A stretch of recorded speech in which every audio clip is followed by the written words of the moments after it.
বৃহস্পতিবার সন্ধ্যের পর বিজেপি সশস্ত্র দুর্বৃত্তরা তেলিয়ামুড়ার সিপিআইএম মহকুমা কমিটির সদস্য দীপক দাসের বাড়ি আক্রমণ করে স্বামী স্ত্রী উভয়কে প্রচন্ড মারপিট করে। দীপক দাসের পা এবং তার স্ত্রীর হাত ভেঙে যায়। তাদের দুজনকে মহকুমা হাসপাতাল থেকে জিবি হাসপাতালে পাঠানো হয়েছে।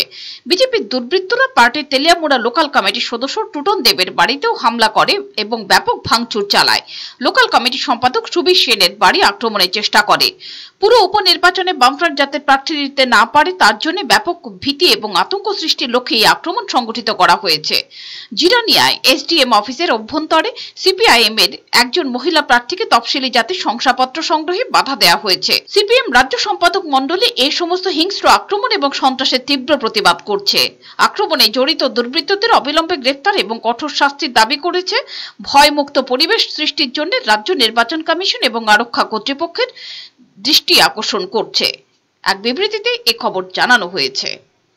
ব্যুরো রিপোর্ট, চ্যানেল দিনরাত।